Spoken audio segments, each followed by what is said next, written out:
came 24 years back here, there was not one tree. I was very fortunate to meet Fukuoka when he was in India twice. Probably something inside me of non-violence, ahimsa was going on, that I caught on to every word he said.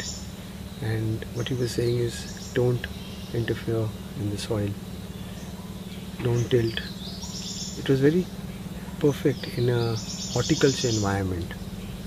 So one didn't really interfere with the soil, with pruning. So 12 years we didn't prune. And we were not even taking the fruits. We would ask the fruit, are you ready to be plucked? And it would fall pluck into your hand, But 12 years later, I saw it became a big forest and there were not many fruits. So I knew something is not balancing off. We were putting back everything, all the grass, everything. But something was missing. I was fortunate to meet a friend of mine, Deepak Sachdev, whose teacher, Professor Dabulkar, who wrote this book, Plenty for All, came here. He was very kind, and he asked me, I told him, I said, this is what I'm doing. He said, wow, that's great. Just wait for 50 years. I said, you crazy? I have no time, so we need to do something now. So he asked me, do you shave? I said, yeah. He says, an animal is to prune the big trees, so you need to prune. It resonated with me. And as I started pruning, I realized the biomass, the energy that was being dissipated in the plants came down, things started getting better. More than that, what Fukuoka's philosophy worked was, by not interfering, everything in 12 years was balancing off. But in the middle of the monsoon, you put on a light, you'll hardly see any insects.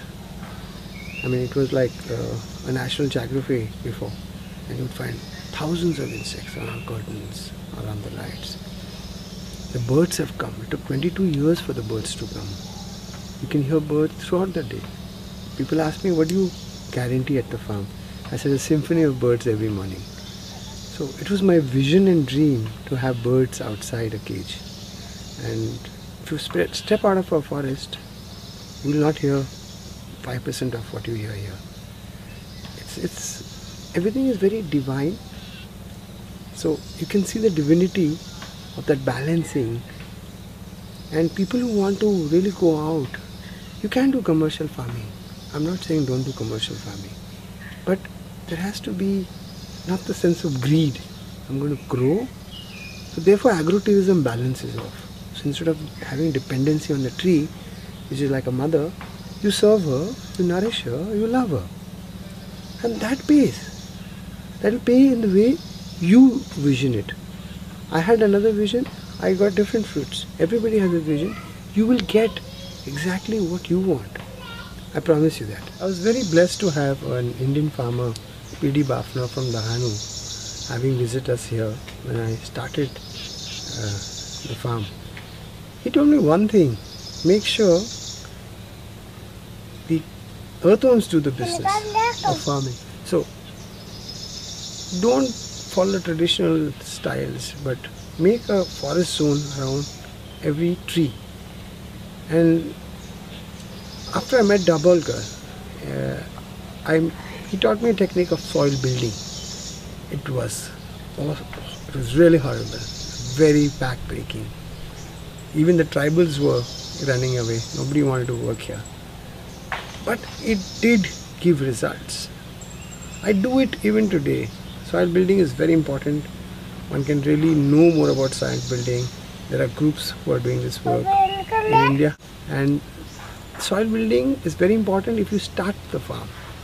So you have to connect with it.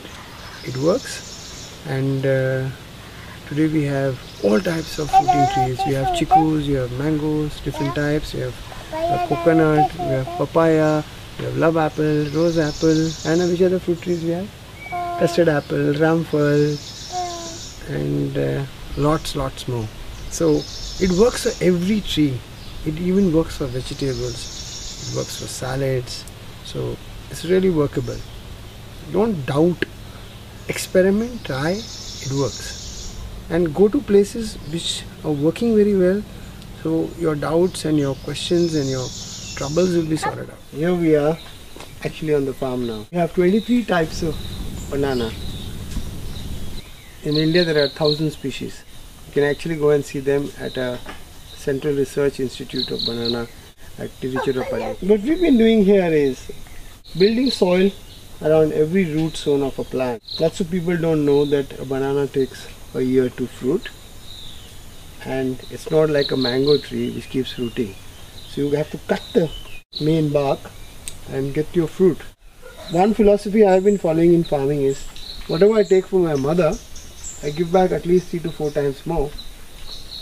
So what we do is, if we take about 30 to 50 kilos of banana, we give back at least 150 kilos of the main bark and the leaves by chopping it back and putting it around the root zones. You can even see how happy the roots are. Yeah? You don't need to be so organized and keep it. Everything falls in place. This is the monsoon season. You can actually just see the root zone, how happy the roots are. They're all coming up. If there is food up there, roots don't need to go down searching for nutrients. They're very happy staying there. You can find it in a big mango tree or any other coconut tree, any other tree. So much of turmeric or white turmeric, which is called amba haldi in India, will give you so much of turmeric. I think less than 20 grams would give you 2 kilos. Even the tribals don't take out more than quarter kilo. So the soil building has really helped in terms of porosity and biomass. The kind of effort that goes in is minimum. You plant it before monsoon, and around Sankranti, middle Jan, you have 2 kilos of nice turmeric below every plant. If you want to have a farm, you have to have cows. For the cow urine, cow dung and the energy. And Indian cows. We can give you all the data on the cow shed. It's been designed by Dr. Gangavne, India's leading veterinarian. So lots of inputs, techniques, it's all there.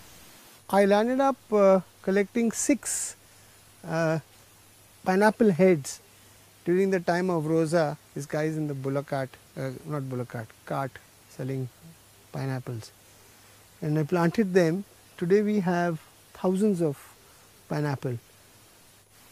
Normally you get 2 to 3 babies around the pineapple.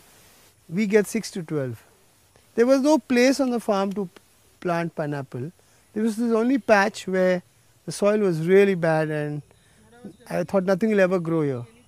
So we started building soil here, and today if you see this patch, they have the best pineapples, the most tastiest pineapples, and they're really happy. You can see them in abundance. So I don't think one should really worry too much about the soil, because you have to build soil as it is. One of the most important aspects of farming is love, care, than food and water and soil. Everybody's question is there enough water, is the soil good, I need to get the soil tested. Here's an example of a star fruit tree I planted. Just look at this size.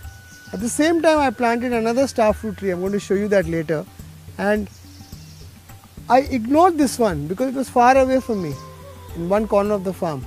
And the other one, where I had lots of love and attachment to that tree, I used to come in the middle of the night also. I would start from that tree, walk all over the farm, come back to that tree.